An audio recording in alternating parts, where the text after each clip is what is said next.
Hello, in this video I'm gonna show you the first things I recommend doing after setting up your iPhone 16. This is for iPhone 16 as well as 16 Plus, 16 Pro and 16 Pro Max. So whether you're watching it on any of those, you can watch this video. So to begin, let's make sure we are connected to Wi-Fi. It is gonna be pretty important for the further steps. So I'm gonna click on settings, then go to Wi-Fi. Make sure Wi-Fi is enabled, and if you are not connected to any, just select the Wi-Fi you want to connect to and enter its password and click on join.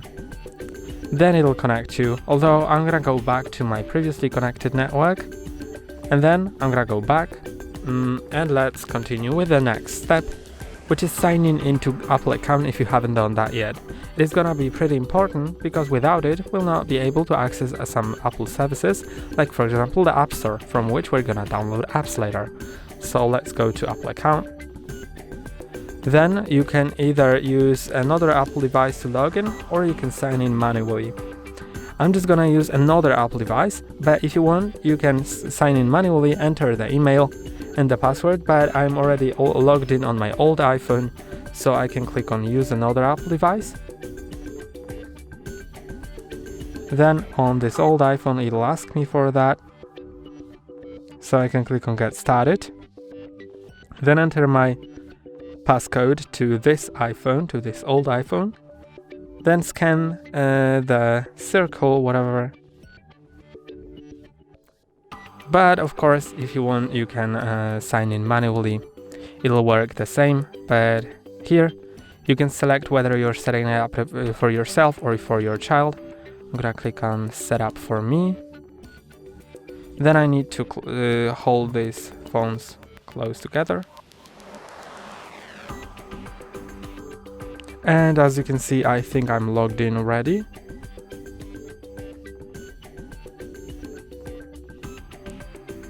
Yes, so on my old iPhone I clicked on done, and we can continue with the next step. So I'm gonna use the location, but of course it's up to you. And the next thing is updating our system, so let's go to General, Software Update, and here it'll check for updates. You can see that I have an update available, so I'm gonna click on Update now.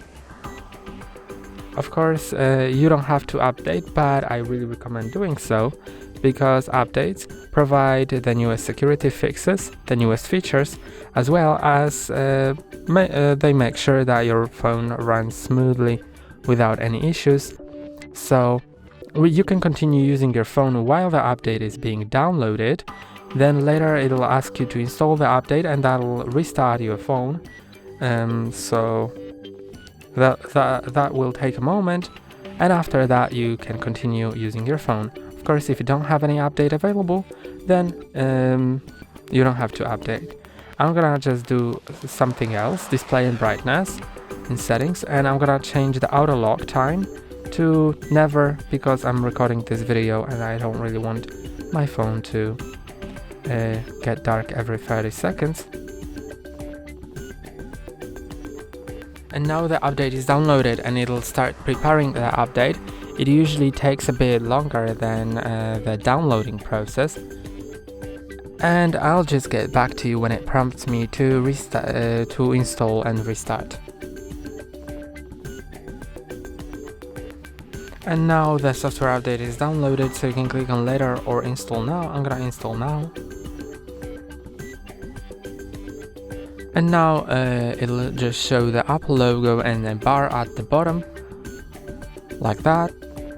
When this bar goes to an end, then it'll do that again with this bar, so it has to go all the way up to 100% twice. Then it'll just restart into system and the update will be applied. So we'll just continue into the next steps.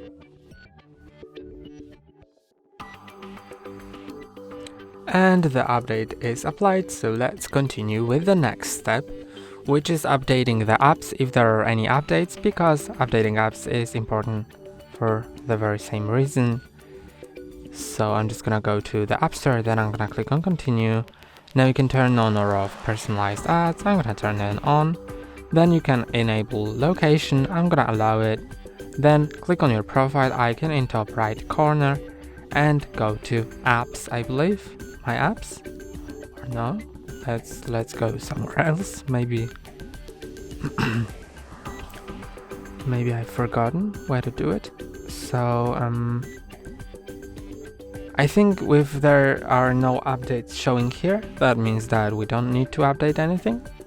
And let's continue with the next step, which is setting up our screen lock PIN or password, and Face ID. So let's go to the Face ID and passcode. Then I'm gonna click on turn passcode on first. If you have this option, that means that you don't have a passcode, and it is really important to have your passcode set. So you can set a 6-digit passcode, or click on passcode options to set it to 4-digit, 6-digit custom numeric code, or custom alphanumeric code. I'm gonna leave it on 6-digit and enter something simple, but I recommend setting it to something more difficult that's harder to guess, but also easy for you to remember, because in case you forget it, your iPhone has to be reset, and then all the data will be lost and you'll need to log in with the iCloud account.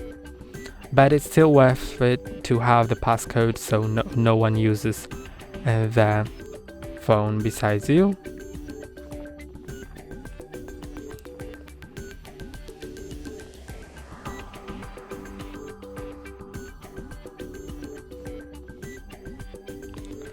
And now we can set up Face ID as well.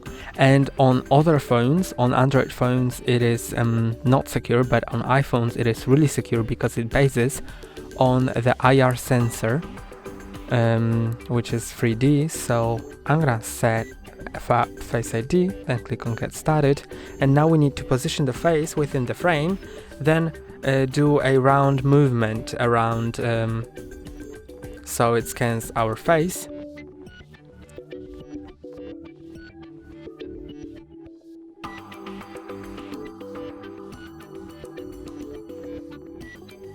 Now the first scan is complete. If you want to use it with a mask, then you can just redo it, and it'll do it more like with better checking. So you can set it up the second time. Of course, you don't need to wear the mask during setup. And if you don't use Face ID with a mask. I think it's more secure a bit. Then I'm gonna click on done. And now our face is set. So I'm gonna show you how to unlock the iPhone with two methods.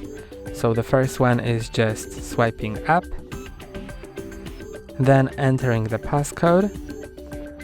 If you want to skip the Face ID unlocking, then you can just swipe up and click on Face ID text. It'll quickly skip to that. Or to unlock with Face ID, just leave your phone and look at it, and you can see it's unlocked. So now let's continue with another step, which is setting our lock screen. Of course, you don't have to do it in case you don't want it, but most of the people I know have their custom wallpaper. So I'm just gonna take a photo. Of course, you don't have to take a photo, you can do something else like download it, or if you already have it in the gallery, then you don't have to take it. But I'm gonna click on setup later and take a photo of this plant, just so I have anything to set as the wallpaper.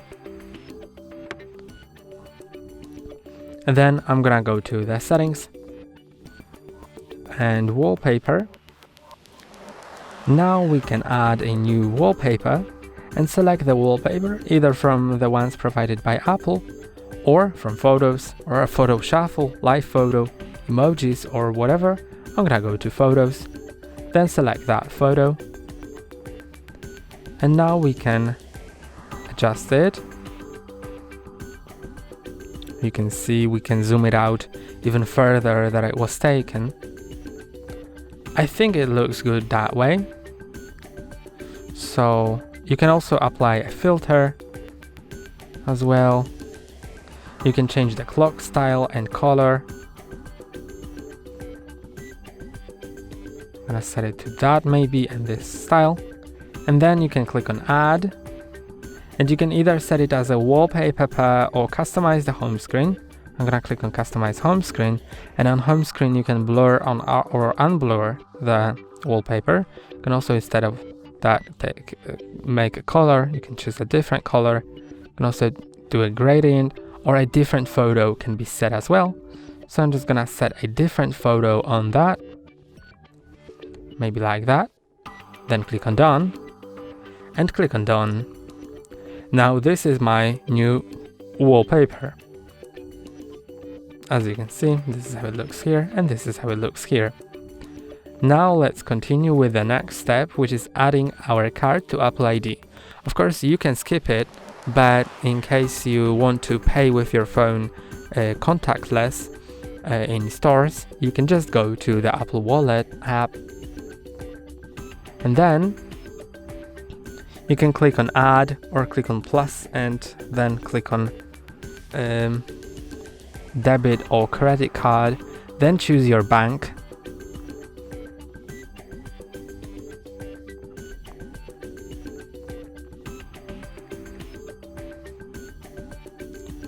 Continue. And now you can either scan the card, a photo of the card, or enter card details manually. Then you need to enter your name and card number.